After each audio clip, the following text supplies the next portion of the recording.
Good evening, everyone. My name is Neftali Danier. I am the Assistant Director of Alumni Relations.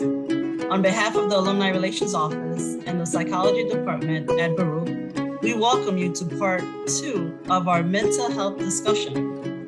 It was literally a year ago today, we had our first panel discussion regarding mental health in the COVID-19 pandemic. Before we begin our discussion, just a few housekeeping rules. Please keep your microphones muted as not to be a distraction to our speakers during the discussion. And if you have any questions, please type them in the chat. We will address them during the Q&A session of our program. To begin, I'd like to introduce our panelists and moderator for this evening. Our first panelist is Monica Kosher. Monica is an alumna in the class of 2010 and 2013 when she received her Master's of Arts of Mental Health Counseling. Monica is a New York State licensed mental health counselor who works as a Sikh counselor at Baruch College. She was born in Poland in 1983, where she completed 2 college degrees, majoring in developmental psychology and social work. In 2006, Monica moved to the United States and pursued her higher education degree by completing a BA in psychology and 3 years later receiving her Master's of Arts in Mental Health Counseling. Her academic achievements led her to her receiving symbolic degree awards on behalf of the graduate school during the commencement of 2013. Since 2012, she has held many positions. She's worked as an adjunct professor in the psychology department at Baruch College, teaching graduate and undergraduate courses. At the same time, she worked as a psychotherapist in the private practice, specializing in the cognitive behavioral therapy with emphasis on anxiety, depression, time management, mindfulness meditation, biofeedback, and trauma. Her passion and goal in life is to teach and help adolescents, as well as adults, to facilitate their personal and interpersonal functioning across their lifespans, focusing on emotional, social, vocational, educational, health-related, developmental, and organizational concerns. We welcome you here tonight, this evening, Monica. Our next panelist is Dr. Glenn Albright. Dr. Albright is a clinical psychologist and former chair of the Department of Psychology at Baruch College. As a professor at Baruch, Dr. Albright teaches the trauma, grief, and recovery class to graduate mental health counseling students, as well as the jumbo introduction to psychology classes. He also supervises a research team that examines the efficacy of game-based virtual human role play stimulations designed to bring about changes in attitudes and behaviors related to behavioral health. This has resulted in numerous publications addressing how practicing role play stimulations can teach educators, healthcare providers, and students to identify individuals in psychological distress, how to approach them and discuss their concern using evidence-based communication strategies, and if necessary, make a referral to support services. Dr. Albright also volunteers at a horse rescue farm where he supervises an equine psychotherapy program for veterans with PTSD and their families. Welcome, Dr. Albright. And our final panelist for this evening is Dr. David Sid, who will be joining us shortly. Dr. Sid is also an alumnus of Baruch College from the class of 1999. He is a licensed clinical psychologist teaching and practicing in New York City. He has taught at Baruch for over 20 years in the undergraduate psychology program and graduate level mental health counseling program. As a teacher, Dr. Sid transforms 400 student jumbo lectures into intimate classroom experiences where the students in the last row participate as if they were in the first row. Dr. Sid's passion for teaching has led him to being ranked number 8 in the country on RateMyProfessor.com, among other accolades.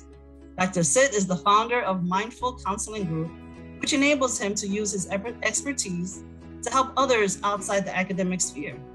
The Mindful Consulting Group has worked with clients such as Visa, WeWork, Vice Media, The Howard Stern Show, Stanford Hospital, McGraw-Hill, Research Insight Group, and Naked, among others. And our moderator for this evening is Tim Sturrock.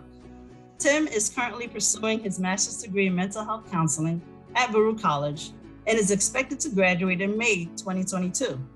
He is currently a mental health counseling intern for MTZ Counseling in New York City. He works with individuals facing issues including anxiety, depression, trauma, crisis, transition, and hardship. Previously, Tim worked for more than a decade as a journalist in the US and Asia. He received his bachelor's degree in journalism from the University of Minnesota, Twin Cities. Welcome, Tim, and at this time, I turn the program over to you. Thank you, Neftali, for organizing this event, and thank you, audience and panelists for joining us. Let's jump right in. So much has happened since the pandemic began, so much has happened since the last webinar, and I wanted to ask the panelists just to set the scene. How has the pandemic affected people's ability to cope and stay resilient? And I wanted to start with Dr. Albright. Thank you very much, and thank you for the very generous and kind introduction. And I don't want to age myself too much here, but Professor Sitt was in my intro psych class as a freshman, and look where he's gone. And Monica was in my trauma, grief, and recovery class, and I tell you, she was just a stellar student, and we're so lucky to have these two people here. So in terms of how the pandemic has affected people, it's amazing, and it's still going on.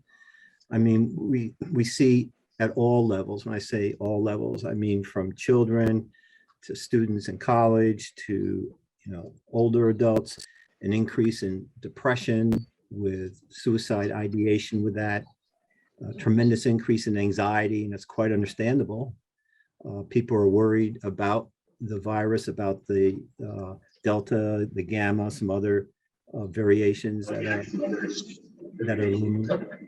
And as a result, there's an increase in opioid use and substance use. As a matter of fact, a while back, they had a conservative estimate that 70,000 people, additional people, will die as a result of the pandemic because of substance use and suicide. I mean, it's really changed people's lives significantly. It's resulted in financial resources changing, unemployment, as many of you know, displaced populations. There's increased frustration in the house. In fact, it's even led to violence in many cases. It's really hard on kids and children, having to be confined and careful, and in many cases in households in which they don't feel safe, or they have to attend classes online when there's competition within the house for being online and there's no privacy. I mean, we've had students, as an example, take their online classes in bathrooms and in closets because that was the only place where they could feel secure and not be disturbed.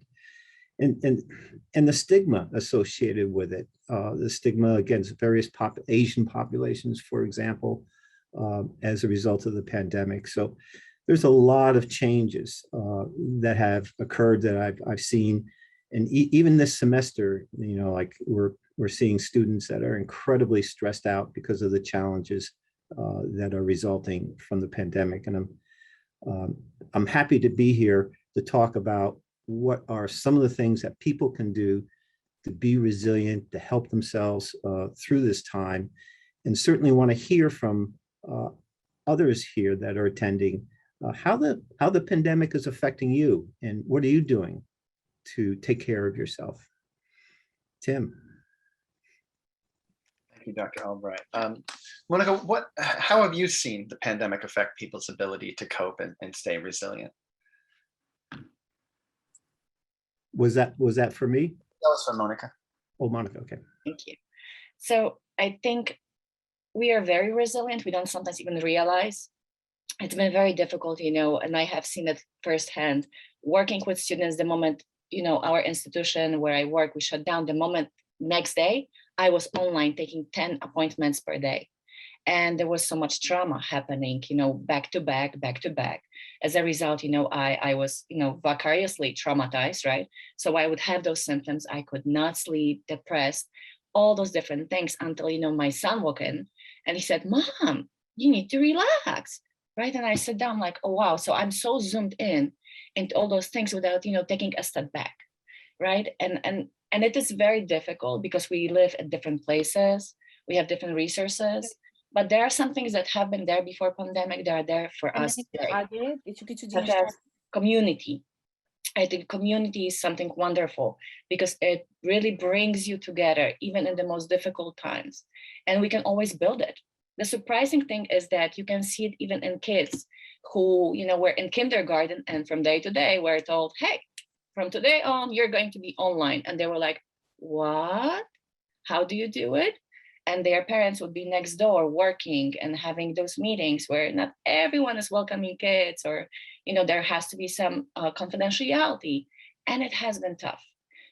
But what I also found is that there's some positives that come with everything. We just have to look for them very closely and appreciate them to kind of help us get through the day. I have a 7-year-old who at that time was 6, so he was in kindergarten. And I had to work full time, and my husband was occupying the hall because there was no more space. And how do you do it, right? Step by step, day by day, and really acknowledging the self-appreciation, self-love, looking through all the experiences through the lenses of empathy that connects us, not sympathy, but more empathy, and trying to understand things in a perspective. Thank you, Monica. And Dr. Sit, what do you think? How has the pandemic affected people's ability to cope and stay resilient? Yeah, I appreciate, and first of all, I appreciate the conversation, Tim, that you and your cohort and co-organizers put together for the alumni and others to take part in. Even just to hear from such great thinkers, Dr. Albright, as he mentioned, we go way back when I was a student dealing with the resiliency of the .com boom. At the time, it was like this relative to our time then in the 90s was, in the early 2000s, was just the earth-shattering experience of the time. And then and to hear from Monica, who likewise, Monica and I also go way back. Monica, I don't know, were you a freshman in my class or just a transfer? Do you remember angry transfer student who would throw even the exam and not even acknowledge you in the subway? I would turn my back and be like, oh. We've all had we have a great history here. And by the way, I want to give just an honorable mention to Dr. Walter Reichman, who I peered through the audience and I see that Dr. Reichman is with us, and I would love to hear from him. Dr. Reichman was also my intro to psych professor along with Dr. Albright. And so we have a lot of interesting minds here to share our thoughts on this great question, Tim. And going back to my comment earlier,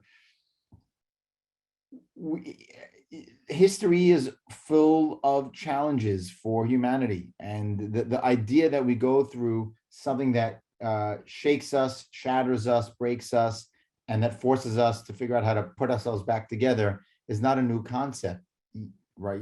I talk about Man's Search for Meaning as a book that we've talked about a lot in my classes and in webinars that I've given over the past 2 years. But what I will say is that because this particular kind of earthquake that happened occurred globally and really affected so many people, presented us as a people, right, as people of the earth, with maybe perhaps you might argue a deeper level of a challenge, and yet, as Monica had said, and as Dr. Albright had pointed out, we are seeing the greatest of us in our efforts to fight back and to recover and to mend and to support and to grow into community. In my experience, what I remember, and we're seeing this as phases, and we're in something that fast forward 20 years, the same way we just celebrated, or not celebrated, I should rephrase that, the way we recognize a 20-year, when I think of anniversary, I think of celebration, but we also have recognitions of things that passed. And we had the 20-year recognition of 9/11, something that was shattering for many of us.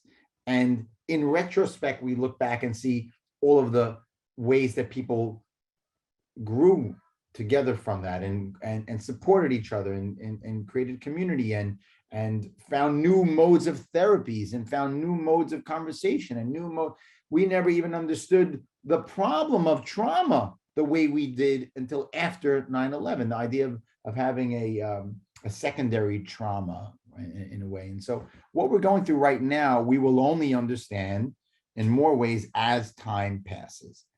So here we are, maybe in the second phase or a third phase of the change from the pandemic. And what I'm seeing today is people still trying to catch up to the shift. Time, for example, and how we manage time was something that completely got undone. How we manage space, as Dr. Albright mentioned, how we manage routine. These were things that we took for granted, and yet the thread got tugged and everything got undone, and that was unnerving to most of us. And yet we've seen great growth through this. There's the post-traumatic growth, a concept that you hear about in the positive psychology world. This idea that we can see tremendous change post-trauma. And what I have been seeing I'm sorry I was a little late today. I have things going on in my own kind of background, but I work as a clinical psychologist. And when I work with people to understand trauma and see how change can occur and build off of the challenge, we see amazing shifts in our psyche and in our understanding of what we even could do, what we could even handle. And right now I'm seeing a lot of that in this current phase. We're now getting back to work. We're now getting back to being around people. We commented in my graduate class, Tim, in our grad class that we had about an hour ago, right? We talked about how the idea of getting back to people, who would have ever thought we'd have to figure that out together, but we're figuring that out to reintegrate into these modes of being. And I'm excited to hear more about what our panelists will say and our audience will say about what I've seen as a clinician and as a professor. To me, there's a lot yet still to come. Well, Dr. Sid, I think has made some really great points, particularly, what do we have to look forward to? How are we going to look back on this experience? And Monica, I was wondering if you could talk a little bit about, obviously you don't have a crystal ball. From what we're seeing now, what do you think the takeaways will be? Well, what are the lessons that we've already learned from this? That's a very good question. I think that we had to redefine our roles and how we perceive each other, how we perceive relationships, and how that's going to function in the future. Abandoning the past and acknowledging that all those different things will evolve and change is difficult. Any change is difficult, and it brings this global grieving that we see everywhere in all the angles of our lives. And for some things we are ready, and for some things we are not. So we're trying to bargain and pull things apart, and not everyone is on the same page, which creates friction, right? And there is so much conflict. But at the bottom, you can always see that if we step outside and we do small things, we can find magnificent things. Finding the time to actually connect in a real way with people. And I think there is a lot of positive going to come up too. There is still a lot of negative happening. There is, increase of suicide, increase of anxiety, depression. And I see it firsthand. Every single day talking to students who struggle, who are in poverty, who don't have many choices and opportunities. So bringing them out of that mindset and empowering to say there are choices. They're not easy, but we have to start with you and putting you as a first. It's one of those amazing things that I think are going to come out of it, that we're going to find and learn to put self-care, self-love, and empathy as the core of who we are. And that is going to allow us to connect and really change our communities and overcome social issues that we're facing, that were there. We just were not ready to acknowledge them. And now we have this generation of young people who are ready to point it out, who are ready to work on it. So we have to open ourselves up and join them. That, I think, is a very difficult process. How do you redefine your relationships? How do you redefine your ideas about how the world functions? Are you ready to go into that deep water and really look at what is out there? And I think there's a lot of magnificent things that can come out of it. The empowerment that we're all feeling, whether it's an individual, group, community, school, there are so many layers, but we have to look at positive things too. And I think this is going to hook up to that hope that prevents us from, going to depression, that prevents us from feeling more anxiety. But the main point is to really connect on a very honest level, where we're ready to acknowledge, white privilege, where we're really ready to step out of the different, roles that we have and let other people in. This is important. It's important to really understand what part are we of, and create this seed that it's really us, like the core that is self-love, that is self-care, and out of that blooms a beautiful tree that gives fruits, and then further spreads the seeds, right? So that make sure that we come first, because if we're not coming first, we cannot really help other people. And this is a tough decision, but this is such a mature choice. Because if I'm okay, I'll be there for my son. If I'm okay, I'll be there for my coworkers, for my students. So I think there's going to be a huge movement in terms of really appreciating self and looking through people through empathy. I really hope that this is going to continue, despite all the anger that we can see on the street, despite all the struggle. There's always something beautiful at the end. But we have to make a choice to see it. And we have to make a choice to abandon the old and redefine what we really perceive, redefine what we consider as loving relationship, as helping relationship. Because as it turns out, during the pandemic especially, sometimes our families are not necessarily there for us, or the people that we taught before. So changing the mindset and accepting, right? Not necessarily, being okay with everything, but accepting where we are and moving forward. I think that's a big thing that is going to start happening more and more. Dr. Albright, I was wondering what you thought about it. What are the I think Monica and David are a hard act to follow. They just really nailed it. But a couple of thoughts that came to my mind was how important it is to validate how people are responding to the pandemic, to loss.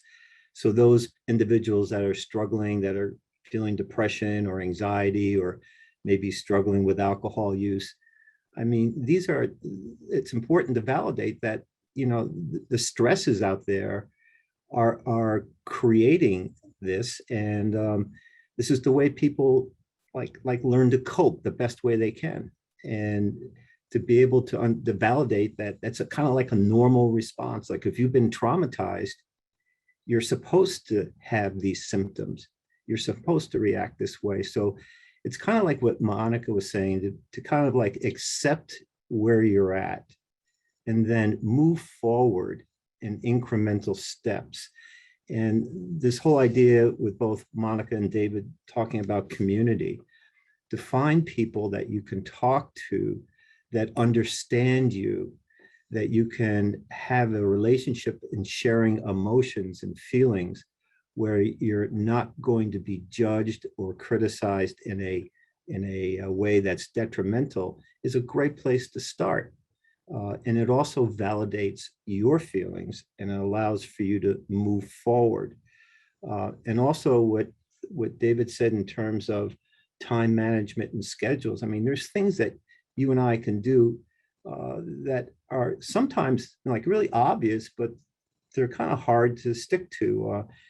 Time management, like especially for children, is incredibly important in terms of managing their stress. When they have a schedule that they can follow, they know what to expect, is a great way of helping them to take care of themselves. And then in terms of adults, man, I've had to titrate my exposure to national news with all the politics, the anti-vaxxers, the divisiveness that's occurring politically. I mean, I used to just absorb national news. I would love watching it. And now I find myself, whoa, you know, I'm going to watch MASH or something like that because it's too overwhelming for me. So I take I still get news, but I take it at a manageable level for me, which is very helpful. That's really all I have to say at this point. I'm sure there'll be other things that come up. Well, thank you, Doctor. And you and Monica both brought up a really good point just about social justice. And we've just seen that become such a larger and more dominant part of the conversation for a lot of Americans. And how can resiliency be used to help with the anger and helplessness and frustration that people feel about social justice issues, racism and politics, or just problems that really feel intractable sometimes? Monica, what do you think? Well, I think this is a tough question, and we need entire community to answer it, really, and it's not going to be done even then. What happened is that we were going through pandemic. We were all in shock. Everyone was thinking it's going to last week, 2, 3, and then don't go out from home, being overwhelmed with all the social media, right? And at that point, we were all like, that's it. We don't even use cable. Like, we're done. There's no social media. We're going to try to restore our life to the best of we can, and try to not, pump different things. But, there were layers after layers. And then you go outside and you see it yourself, you feel it, right? So being very vulnerable and acknowledge what you feel, it's important.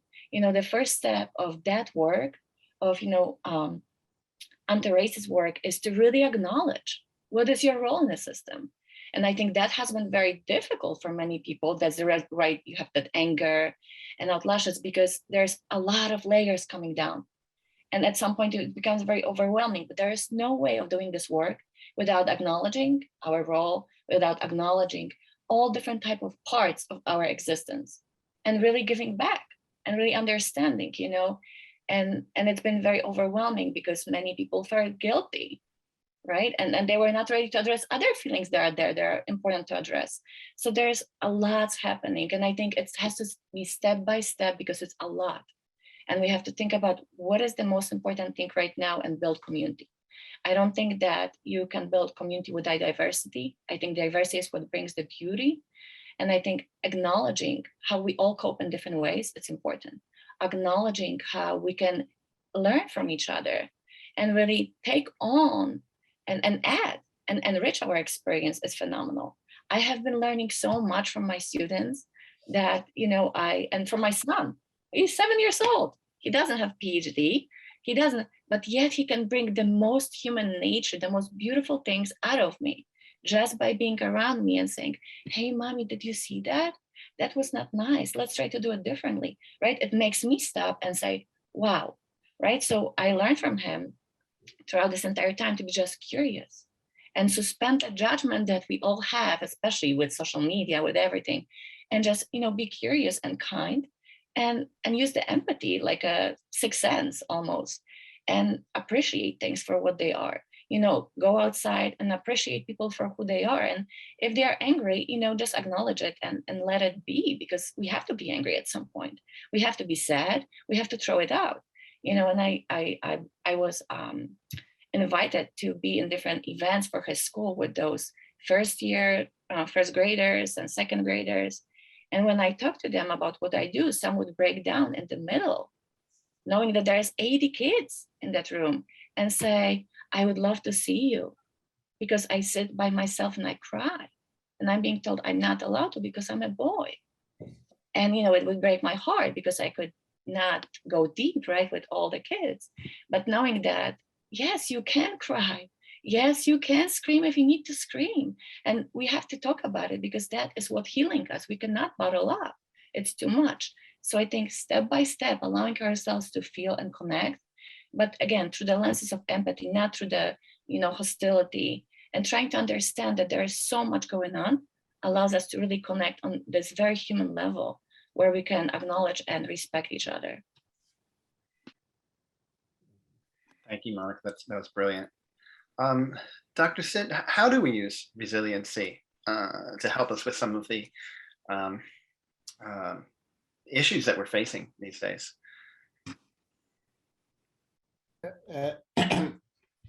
Broadly speaking, I'll point something out from the literature. By the way, before I point that out, I'll point out that I'm in the midst of 29 distractions that you may be privy to. Several children inside, an ice cream truck that just rolled by, a bunch of neighbors playing basketball. So excuse all the cacophony around us. And the literature points out a difference when it comes to resiliency. There's a question that's asked: is people who go through trauma and who recover, so recovery versus resiliency, what are those two concepts the same, or is there a difference between them? And I read through a really interesting article that had explained that recovery is a process that people go through after having lost something, been kind of knocked down, knocked back off their feet, then experiencing a series of symptoms, or maybe mental illness challenges, depression, anxiety, isolationism, eating disorders, substance abuse problems, whatever may unfold. And then the process of recovery is, after a period of time that those symptoms may have entrenched themselves, a person climbs their way out. Whereas resiliency is the process that people go through where they didn't necessarily fall off and retract into a decomposition of sorts, right? Where they stayed whole.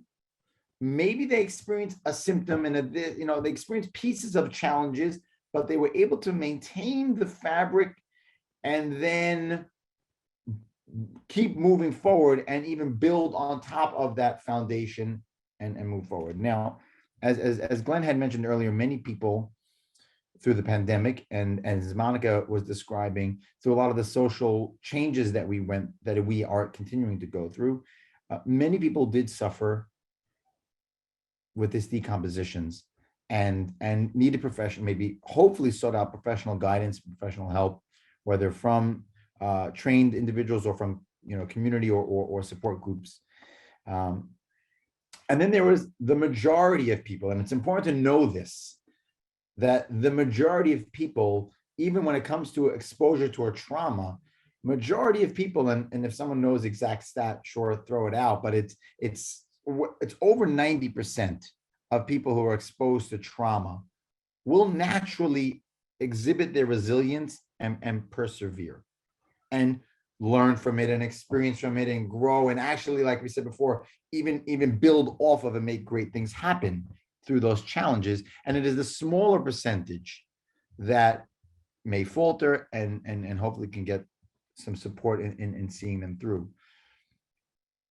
So I think it's important to kind of point that out, that we again, the resilience, I think, is the dominant trend, and the recovery process is one that a smaller percentage of people have been and are continuing to go through.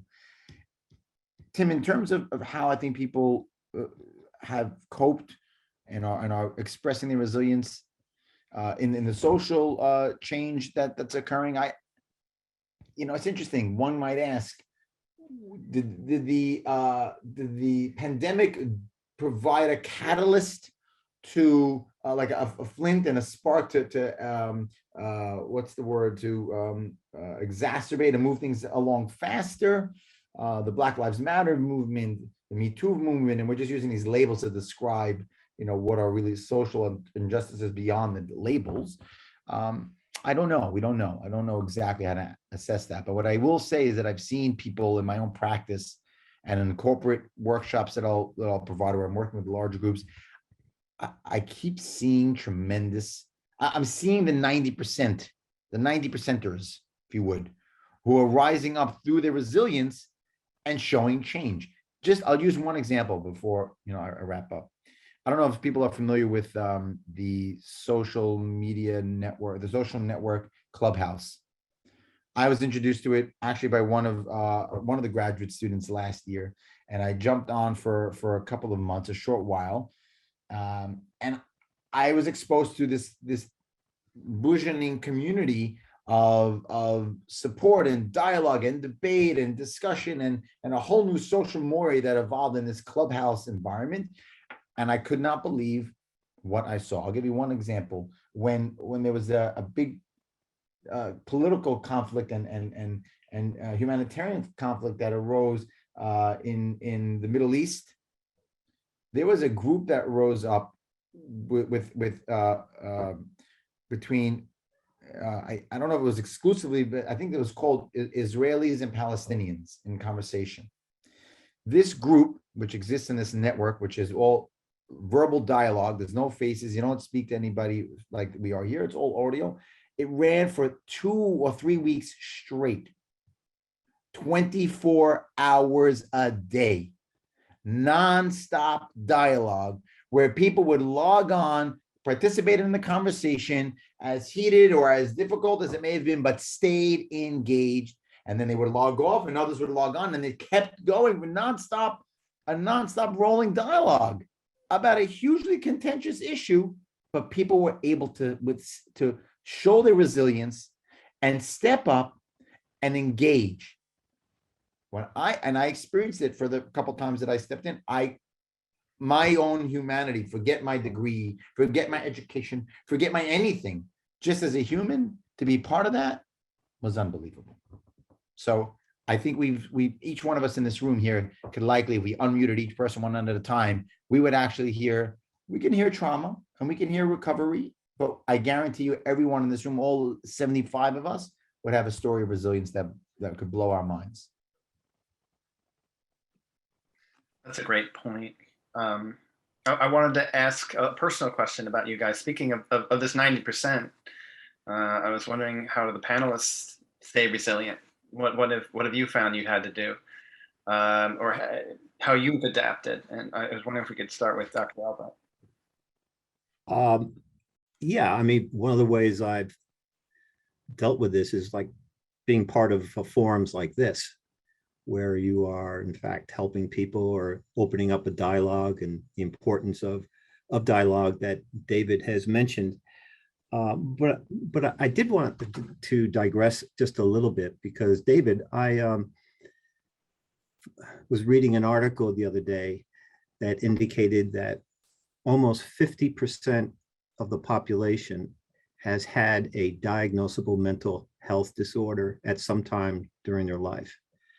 And that currently about 23% have a diagnosable mental health disorder. And I'm saying that because the people that you and I, we know individuals that are struggling and aren't resilient. And we can talk about, how great resilience is and what we need to do to be resilient. But there's a lot of people who are stuck that aren't or don't have the tools to be resilient. And I think that's where people can come in and effectively be what we refer to as gatekeepers. And gatekeepers are people who are able to identify others that are experiencing psychological distress. They're your friends, your neighbors, your relatives, people that you know that are struggling, that aren't resilient, and then to be able to engage them in a conversation about your concern. And that conversation is sometimes really hard to manage because you have to approach the person with things like open-ended questions, like, how are you doing? I've noticed this or that. And then kind of like affirming what they're saying, like, that's really very courageous of you to talk about that, or that's really appreciate you stating that that's where you're at. And in other words, you're setting an environment that makes people feel safe and comfortable, and they can trust opening up with you and sharing what's really going on in their lives.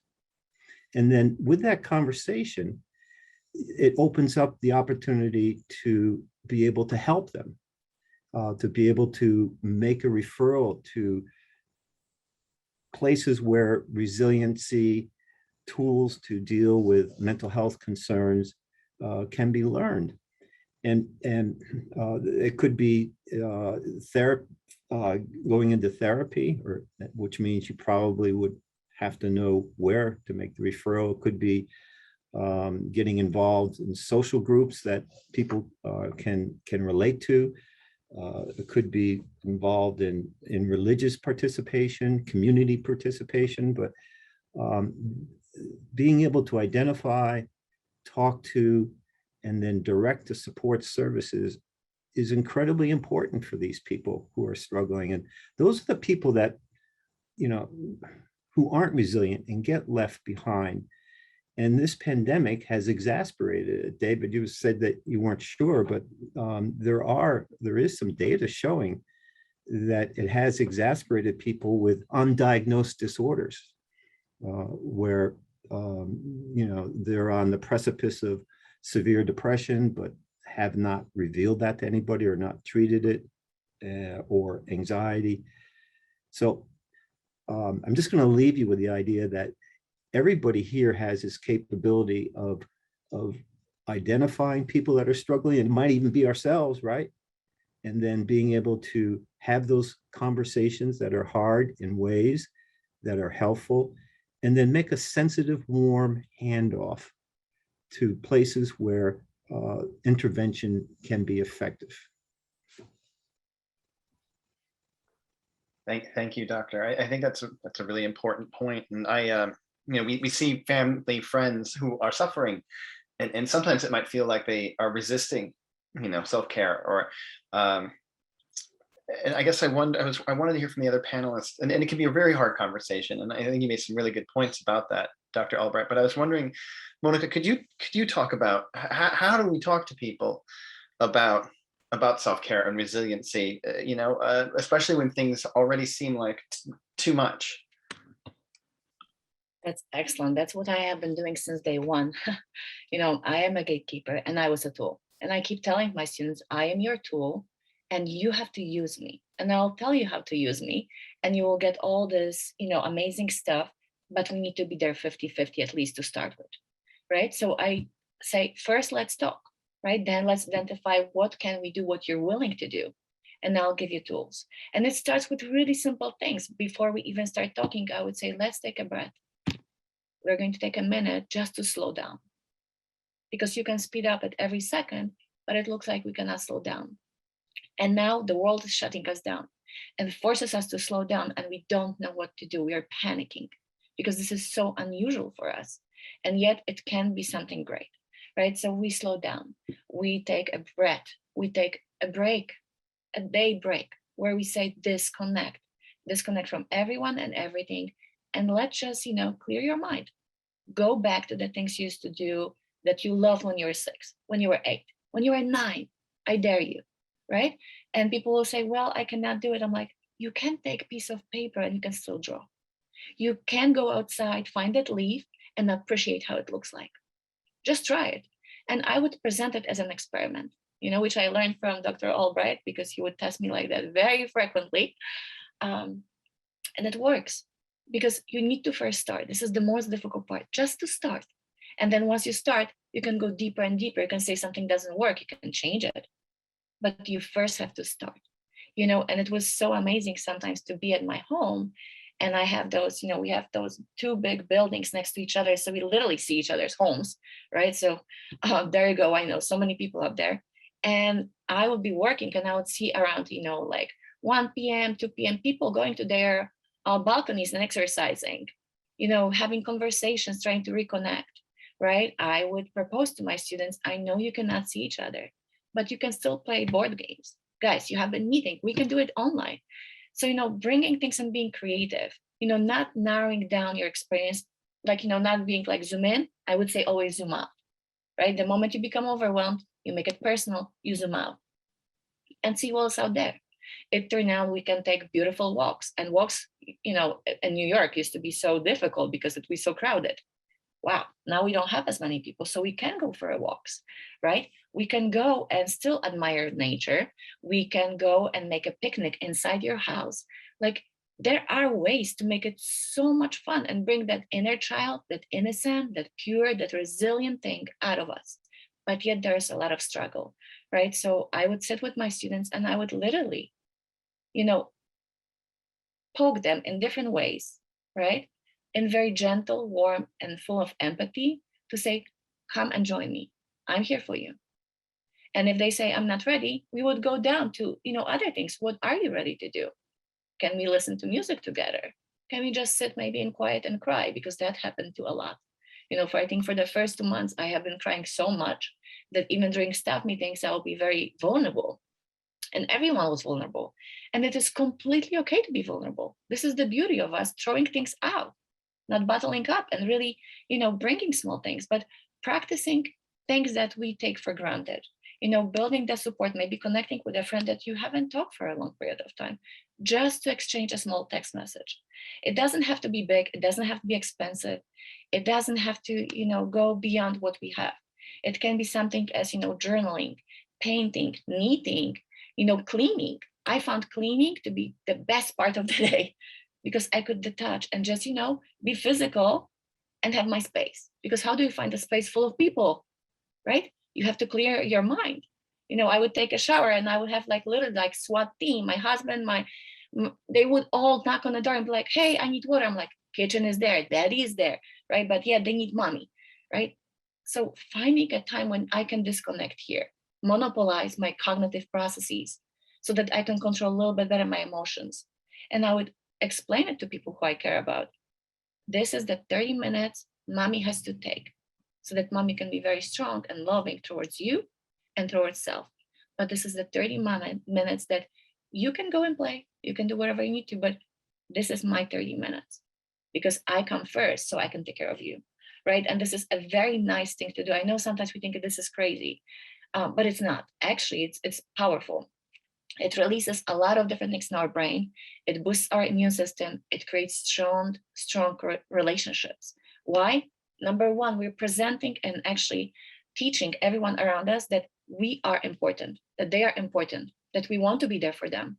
But at the same time, putting the boundaries, saying, this is what we need to be healthy. So as I'm doing this for you, I'm expecting this to do you for yourself. And phenomenally, a 7-year-old can pick it up and tell me at different times, like, mommy, this is Nathan's time. Nathan needs 20 minutes to think and feel. And then I can talk to you. And it was amazing because we would be able to talk about, you know, how sad he would feel at different times about things that I would not even know.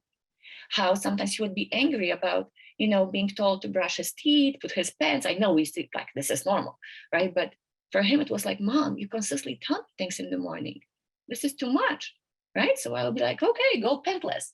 And, you know, he would start laughing and be like, no, I'll do it. But I need you to stop reminding me about some things, right? Because I also need to recognize his boundaries. So it was this beautiful relationship where we can catch up with each other, but really going back to the basics, or even sitting, you know, when we had arguments or my students had arguments and they were in this very intense feeling and they said that they need a break, I would dare them to laugh with me. And I would start laughing and they would start laughing through the tears and we would have a break, like, you know, this emotional break. And they would say, that felt great. Just for a second, it felt great. So I want to give them a hook and say, there are some things that you can do to hook yourself up and you don't need others. You can do it for yourself and we're going to do it together. But again, modeling, teaching, giving tools hand to hand and being patient with people saying, I don't want this, I don't want that. And creating an experiment, an environment where they can practice, fail, and celebrate that failure as saying, wow, you really did try. This is already a step. I love it, right? Not saying that failure, oh my God, you cannot do that. That's not helping, right? Really opening that empathy and looking at failure through empathy and saying, wow, you just learned so much about yourself, and creating that, you know, curiosity as a kid, which brings so much out of each and every one of us. Thank you, Monica. Before I turn over this question to Dr. Sit, I just wanted to say that in about 8 minutes, we're going to start asking questions from the audience. So if you have a question, put it into the chat and we can turn it over to the panelists.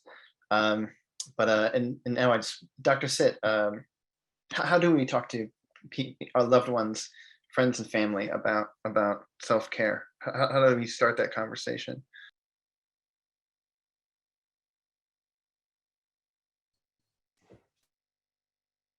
The interesting thing that I find about self-care is that on the one hand, we all kind of have a natural tendency towards caring for ourselves.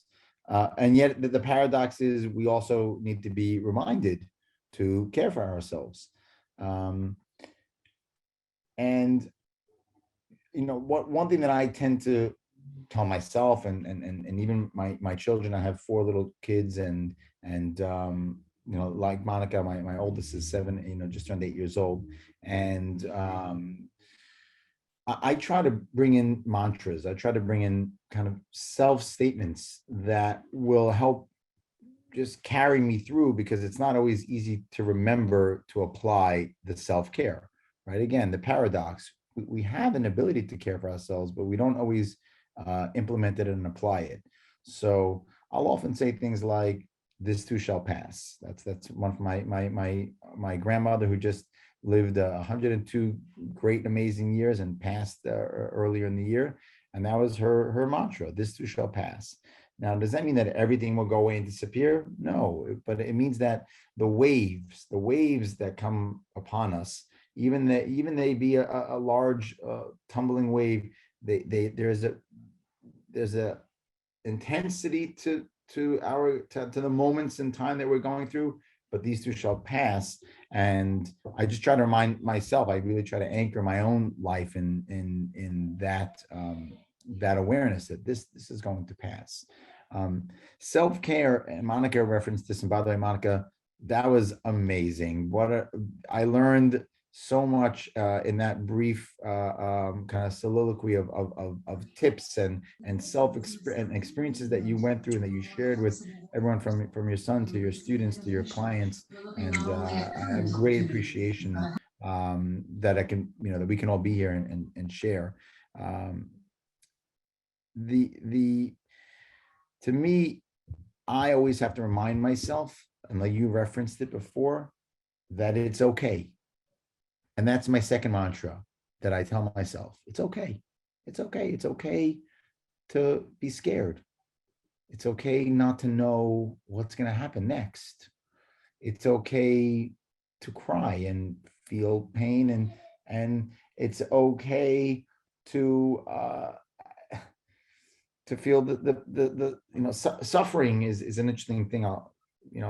Suffering, a concept that I see it as, when you don't accept what's happening to you, we call it, I've heard it called suffering.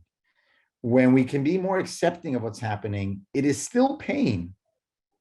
It is still pain. So when you have pain plus acceptance, it's really pain. It's pain. When you have pain without that acceptance, it becomes suffering. And with suffering is where our soul and our being begins to feel, we may lose that stability. So I try to remind myself that it's okay, and I try to bring a lot of self-compassion. I try to encourage others to bring compassion to themselves, that it's okay. This is hard, but we do need to reach out for methods to care for ourselves, many of which Monica referenced, whether it be taking time for yourself, the 30-minute mom time or the 30-minute me time. Like Glenn mentioned earlier, taking time away from certain things like technology, taking time away from the media blitzes. I personally stopped watching mainstream media. When the pandemic hit, I stopped, and I have not gone back. Not through all the political movements. I read the newspaper. I read one particular newspaper that I find to be middle of the road, and I don't want to feel the pull of any major direction. I don't want the news controlling my emotions. I just you got to let go of things sometimes. I think it was Henry David Thoreau. It's one of my favorite quotes is the soul grows through subtraction, not by addition. We have to let go of things sometimes in order to actually grow. It's not always about adding something. So Monica said, we have to let go of my responsibility to other people for 30 minutes. I got to let go. Glenn referenced, I got to let go of the media. That helps me care for myself. I find that, again, letting go of self-criticism and helping people, Glenn as well mentioned, we need to try to help move people towards those who, especially who are suffering. And, Glenn, I to your point earlier, though, we said there may be 90% or more that don't experience trauma. That is not at all the same as to say that we don't have a lot of people experiencing major mental health issues right now. And the numbers we're beginning to see, and we're going to see in time, what impact this has had. And so we need to try to encourage people to be gatekeepers and provide the education and the opportunities, if possible, to do some work to alleviate some of our emotional hardship and the weight that we're feeling. Exercise, we've talked about. Spending time with friends. For me personally, that was a big thing that helped me get through the pandemic. I had a weekly Zoom meeting with a couple of my friends, and we played Cahoots, and we played games, and we played Hangman, and we played, and we played a game where we said, who said this on our WhatsApp chat? Like, who said this quote? Just things to be lighthearted and joking. And that was so deeply therapeutic. And so to be able to help people, Tim, I think each one of us needs to share our 1 or 2 mantras, or share our 1 or 2 best techniques, like Monica mentioned, or share, as Glenn has been saying, just share with others. Be there, be the gatekeeper, be the one that can help people find their way to self-care. And it's a lot easier, by the way, to help somebody else than to help ourselves. But when we have enough people that are saying, all right, forget about me, I'm going to help them, it'll come back around. I think there's the circle will, you'll get tapped on the shoulder too, and you'll receive the care. If you're conscious to try to tune in, I know I have 2 or 3 friends that they're on my radar as people that I reach out to on a weekly basis and say, how are you doing? And these happen to be people that have bipolar disorder. A best friend of mine that has struggled with bipolar, or another friend that has OCD. And this is a very difficult time for them. So I check in with them, and they'll ask me, how are you doing too? And it works. David, I'd just like to add to what you said. I really appreciate your view on that. And when I'm talking about self-care with someone, you asked us, Tim, how we'd start the conversation. I kind of, in addition to what people have said, I want to know what they're currently doing. How you taking care of yourself right now? And there's so many self-care strategies that you can build on depending upon what the person's doing right now. My concern with a lot of recommendations is that people will not be motivated to sustain self-care strategies. So the strategies have to be ones that there's an affinity towards, and that you can have an intrinsic motivation to follow. Why is it that you would want to engage in self-care? Maybe it could be to see your grandkids or see the Mets win a World Series, haha.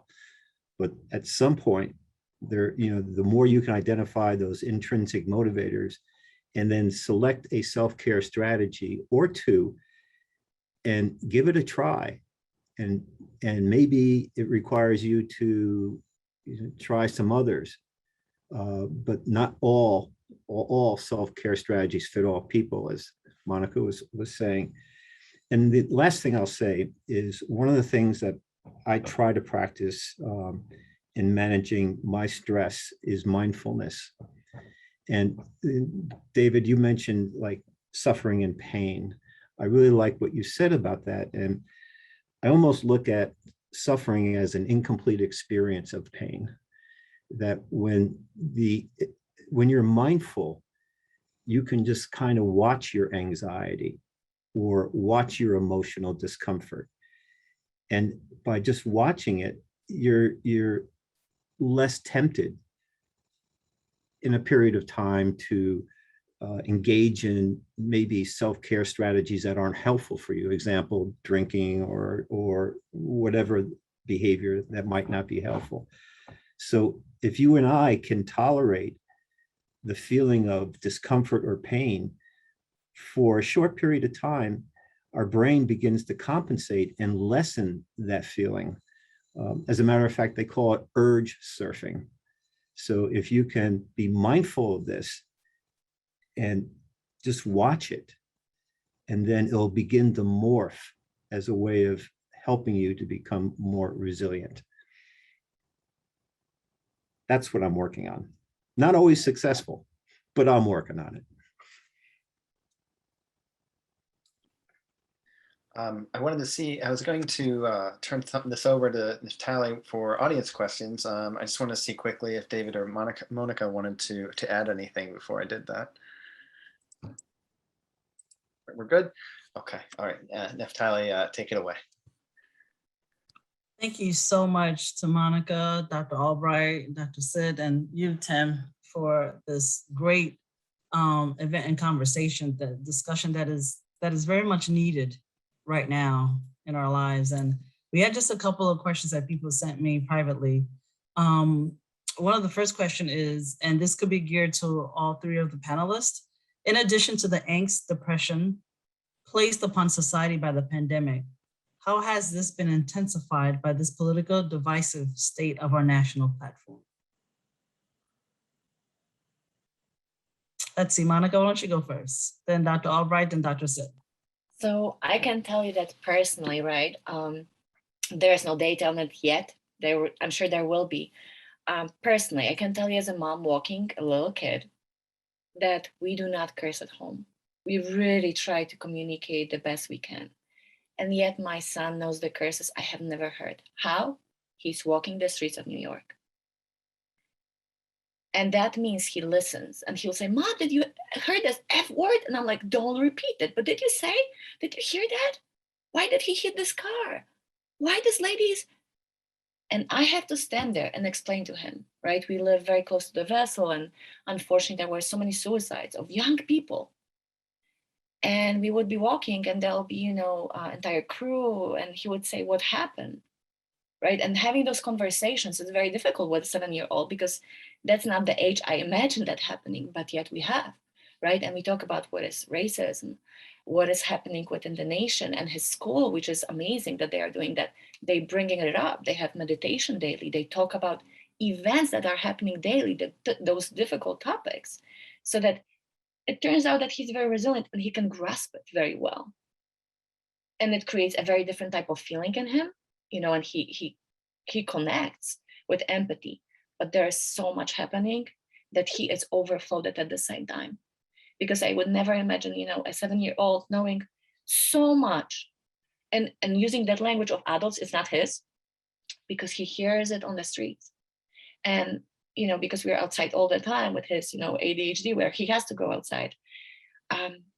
It's been very difficult because you have to address it, but there is so much, and yet you have to put it in a way that he will understand, and you don't want to, put it in a simplistic way, because that would be such a disjustice, right? So he is so much like the awareness of him, walking and say, this was microaggression, mommy. And I'm like, yes, that was microaggression. And can you think about how those people feel? And he will try to identify. And as exercise I gave him, I always ask him, try to come up with 3 different ways of looking at the situation. Don't only look the first one that comes to your mind, because that's majority of the time not the right one. Think about how much pain they must have been through. What kind of trauma must have happened? Think about all those different things and try to explain it in different ways. And if it's easy with 3, we are bumping it to 5. And the point of it is to, stop judging and going out. And he's doing great, by the way, and he's only 7. And he has so much grace and understanding that he can call things for what they are, but in such a nice way much nicer than I would do it on the street. Thank you, Monica. Dr. Albright? Could you just briefly repeat the question again? Sure, let me go back and get it. In addition to the angst, depression placed upon society by the pandemic, how has this been intensified by the political divisive state of our national platform? The state of our national political scene enrages me. And you know what really is part of that equation is the feeling of a lack of control, that there's nothing I can do. I'm stuck. And so I'm stuck with my rage. Hence, I have to engage in some of the self-care strategies that we mentioned. But there are some things you can do. Number one, you recognize that you're helpless. Okay. Number two, recognize that it's frustrating. And number three, you can do some small things like writing letters or emailing to express your thoughts and feelings in ways that you can mobilize yourself against this politically toxic environment. But boy, I can, you know, when I'm going to stop here because I'll tell you, it angers me so much to see what's happening. And it's hurtful.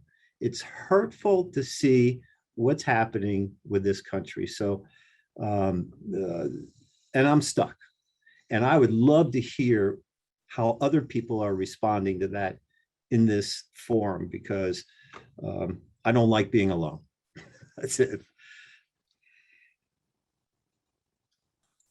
Thank you. Dr. Sid? Gosh, this is a tough one. You know, it's tough for me to answer this question, mostly because, and you know, I barely even bring this up out loud, but and I guess I represent some who take my approach. And I don't know if it's good, bad, right or wrong, or otherwise. To Glenn is passionate and it you know, I feel and see your emotion, Glenn, about this. And what I've done, I guess, for right or wrong, I'm a what's that, the bird, the ostrich? I'm an ostrich on this. When it comes to, I've always found the politics in general, and this is traditional politics, religious politics. I don't allocate a lot of my brain energy to it because it's too draining. It is too draining for me, and it is too difficult for me to debate and to argue and so I have taken a very different approach to this, and that I just really try to shy away from engaging so much. It's just not the, you want to, you know, it's just not the debate that I bring up, because I don't see people effectively communicate when it comes to political engagement, and it typically ends up with, and I mean, I've seen so many family members storm out of rooms from each other. I've seen, and by the way, about the politics of COVID, I can't even believe how much I've seen in my families, in my wife's families, in my friends, among my circle of friends. I have friends that don't talk to each other right now because they got so heated and didn't know how to communicate through it, and it just explodes. So I personally have taken that. I just don't go there with people. I keep it private and quiet, and I have thoughts and I have feelings and I have opinions. And again, I'm sure I might get lambasted for saying this, because I'm a well-spoken individual, but I still just find that it doesn't, if I'm one less person to argue with someone, and I've contributed a lot, because I'm just keeping it simple, and I'm being a good human, and I try to do no wrong by people, and leave the politics to people that are, you know, smarter than me and more well-versed than me, and care about a CNN or a Fox News perspective more than I do. So I don't know if that's that helps to answer the question, but I think some of us are out there. I think some of us may take that approach because it dials things down a little bit more. Thank you. Thank you, Dr. Sid. And that is definitely, as somebody just put in the chat, excellent info and good advice on how to deal with it. And by the way, but it has to be done without. I politely say to people, there's there's an old joke that when you go on a first date, you're not supposed to talk about what was it, religion, politics, or I think the third one was sex. I don't know. That was my recollection of it. You just don't talk about it when you're trying to get to know someone. Let's just leave those, those challenging conversations. Let's just give them out for the first date while we get to know each other, right? So, and soccer, great one, Camilla. Hi, Camilla, good to see you. Thank you, thank you. And our next question is for all three of the panelists as well. For many people, just being around people is the center of their coping strategies. We're not at the same extreme as spring 2020, but it's still a factor. What can self-care and resiliency look like for them? Let's start with Dr. Albright, then we'll go to Monica and Dr. Sid.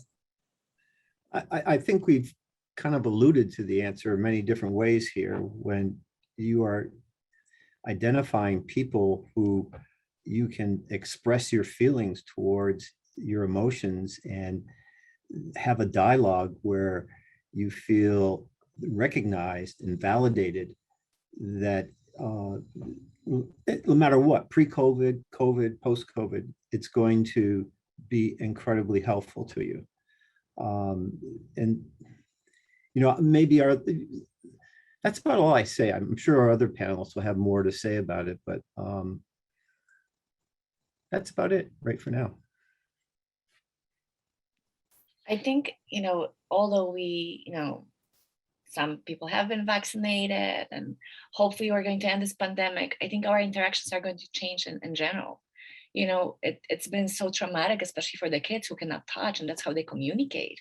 Their social emotional development has been so suppressed because they were told this is dangerous and you cannot, and they are terrified. You can see it when they go and they play soccer still in masks, right? But they are terrified sometimes of, and they go to the point where they break down over single things. And I think that our connection is something more. It's the meanings that we hold, the values, and we can share it in so many different ways. Whether it's through Zoom, I used to, with my son, we would have nights when we fall asleep, listen to the grandparents because he missed them so much. And, my dad is his favorite grandparent, and what he can do, he would love to play with him. And literally we would put up the phone and my dad would put, a helmet out of the pot because he didn't have toys. He was not with us.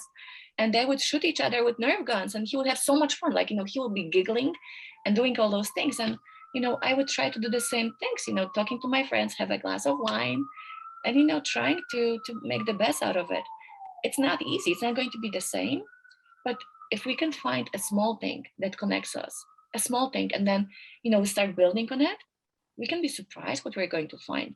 I mean, I think I personally, going into pandemic, not having all my, my office in the morning, not to have that coffee, not having that, connection with my students that I would have every single day for 5 days a week was very difficult.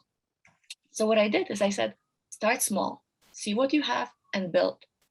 And it built. Now I have like a few Christmas trees in myself because I was able to find the strengths. And it's, again, opening mind and finding something that you can build on and being very curious about what you can find. I think that brings you to the point where you will appreciate and feel happiness internally from small things, and it doesn't have to be much.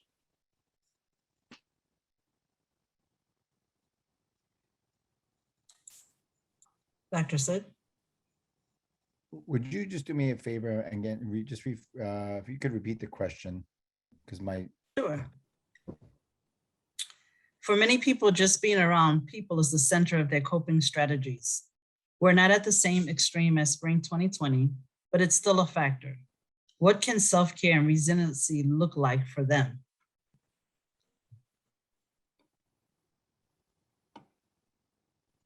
What can self-care and resiliency look like for us not being around people? I'm not sure. Yes, I believe the person is trying to ask, for those that only connect with individuals, what kind of self-care and resiliency can they they get, because they're no longer being able to be around people the way they used to be, you know, pre-COVID.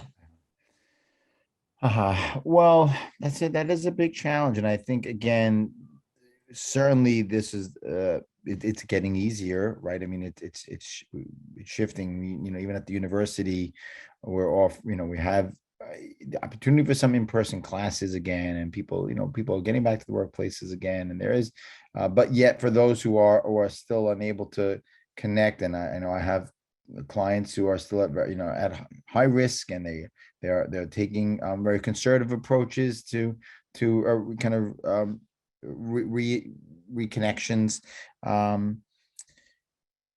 Listen, I know I've seen technology play a tremendous role in a good way. I mean, some people who know me may know that I speak on both sides about technology, both about its advantages and its perilous natures. So in this case, I think that we have been very fortunate. If this pandemic had occurred but 10 years ago, right? And we didn't have this tool that we're on right now, Zoom, to the degree that we have, or that the 5G network connections weren't, they don't have the capacity for allowing us to engage this way.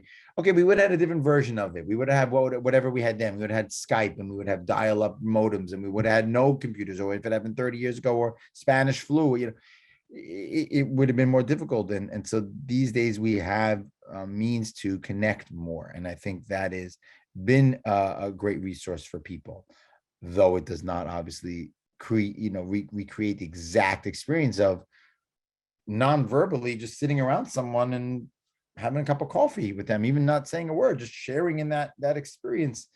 And so people, I encourage people to certainly to give their best to try to make the connection. And sometimes it's certainly not always about quantity. It is very often about quality. Who is that one person that you haven't connected with? I recently connected with a high school friend. I'm coming up on my we're calling it my 25+1 year anniversary. I graduated high school in 95. And so we're having a 25th year anniversary 1 year late. And I reconnected with one of my close friends that I haven't seen in years. And it was such a deep, meaningful connection.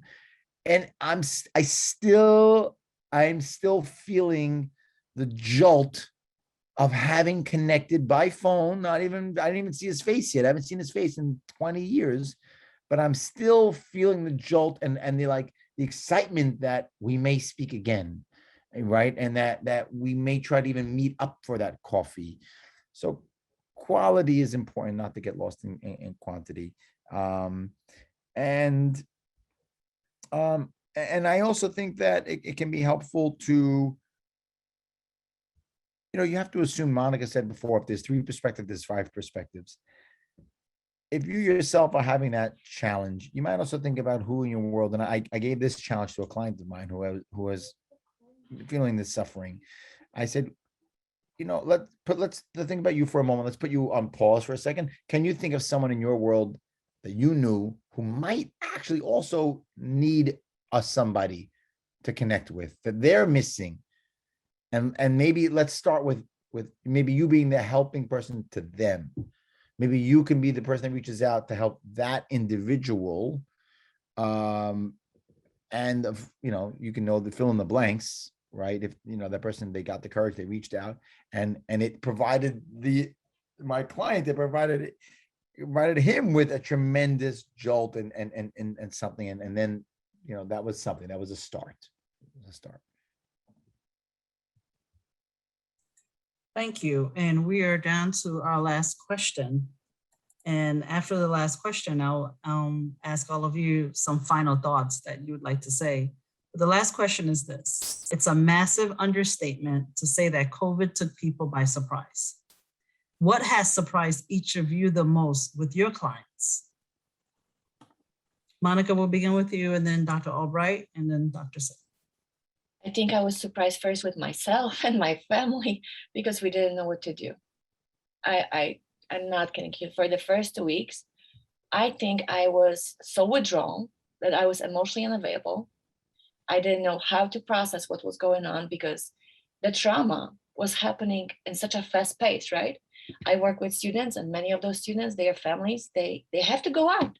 They cannot be as comfortable and privileged to sit at home. They have to go out. So they would get affected. They will not have enough care. They will be the only breadwinners. And the trauma was so overwhelming, and I would hear to it for hours and hours, right? And I didn't switch my functioning to say, Monica, you need a break in between, all those different things to just, take a breath, back to back, back to back, back to back.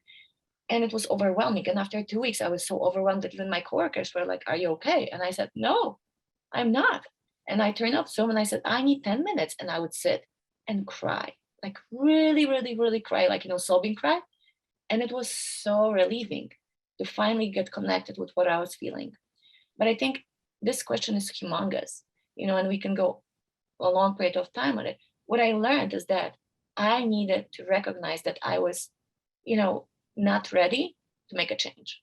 And the moment I was able to reduce the tension that I was holding, reduce that cognitive, I would say like, a mess, I was able to start to say, okay, what do you want to do now? And start slow, right? So I would say, okay, I will do this. Okay, this didn't work first. Let me do a little bit more of that. And I would keep trying and never give up and saying, hey, we're all in it. It's not only me, it's more people. Let me connect, right? And starting to really becoming vulnerable and being okay with it and showing to my students that, I'm not that rock, allowed us to really go to a very different level.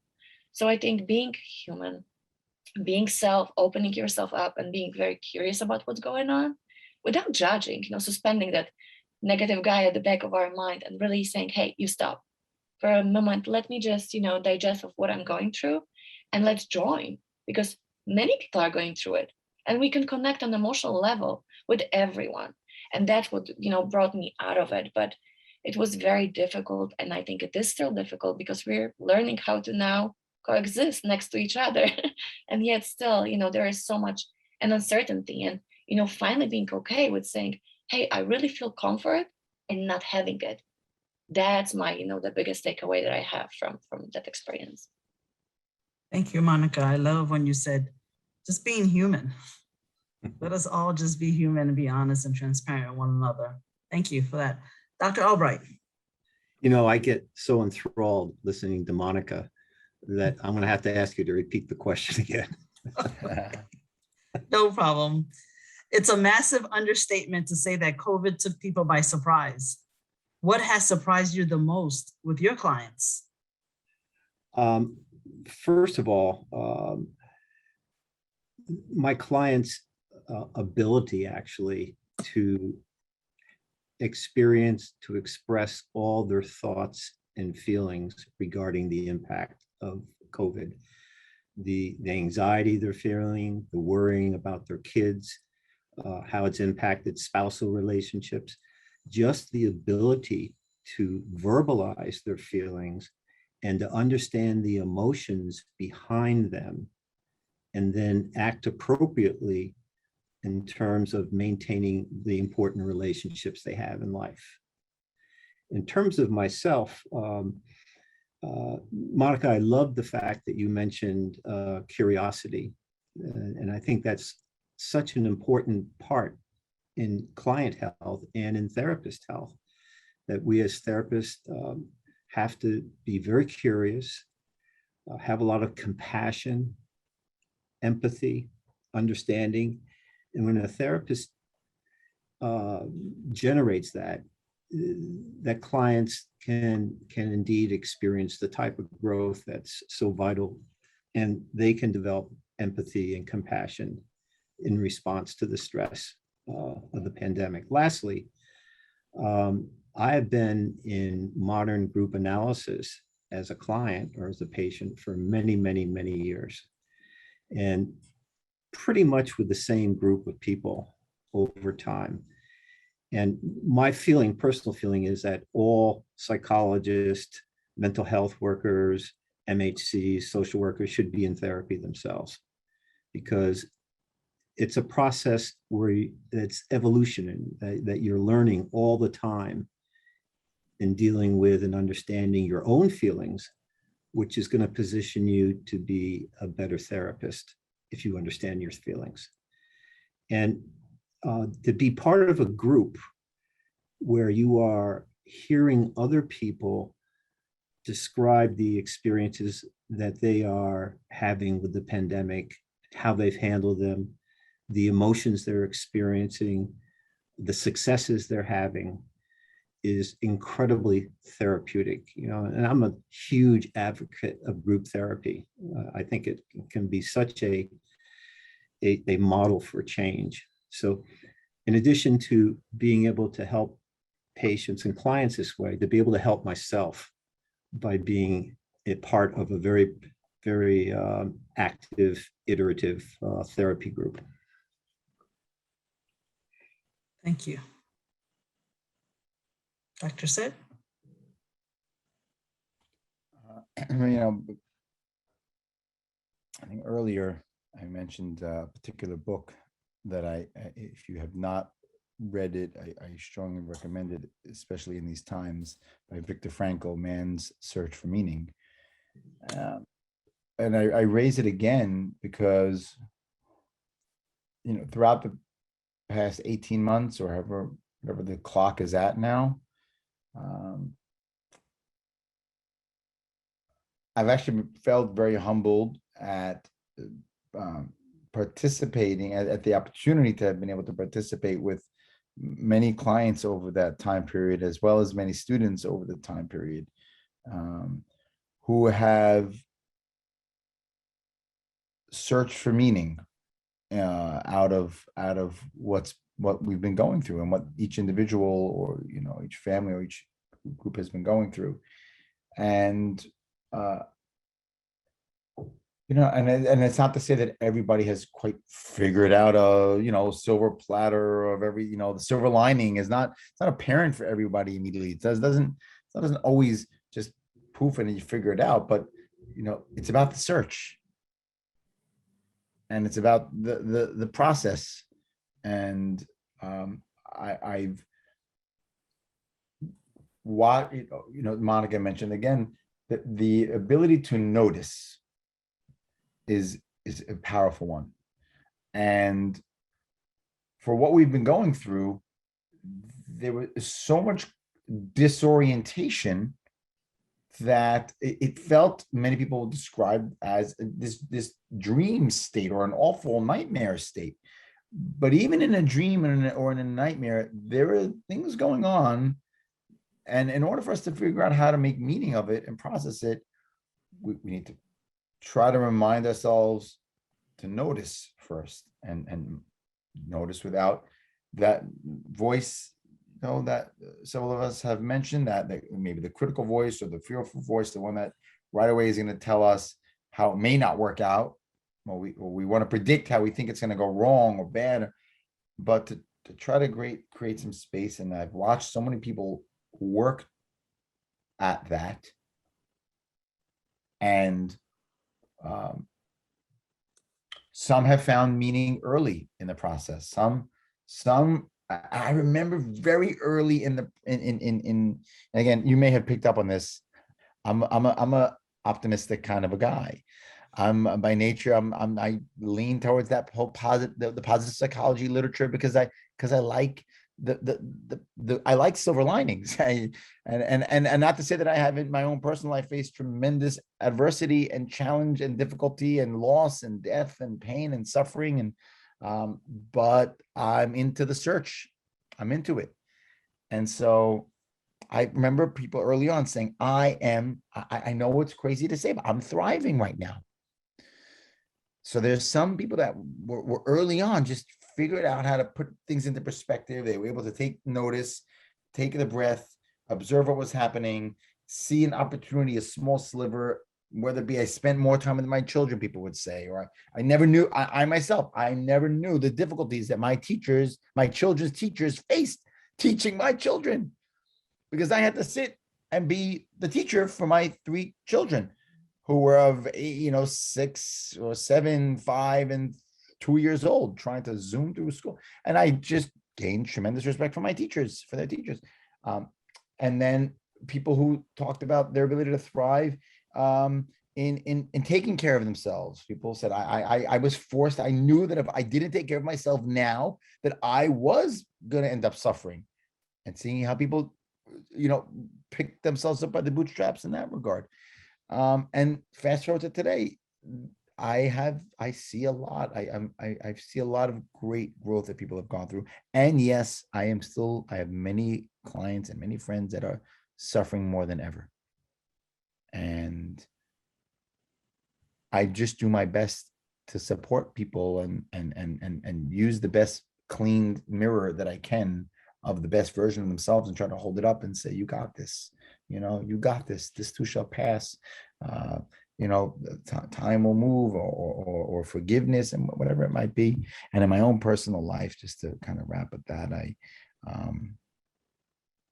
it's been a crazy roller coaster year, I gotta say, or 18 months in my own personal life. And some of you know me, and my students know in a 18-month period, not only with dealing with the pandemic, but I had the tremendous pain and suffering of losing my father, and the tremendous joy of having my daughter born, and having to move from a home and all the top things that go on your list of challenges in life, for the stress list, whatever that is. It was hard for me personally, but I found my way. I found my way to grow and find my silver linings and deepen my relation with my wife and deepen my relation with my children and participate in great conversations like this with great, amazing people who are all here to try to keep tipping the scale towards the silver lining. So, for what it's worth, but we're in the process. We're in the search. We're in the search for meaning. So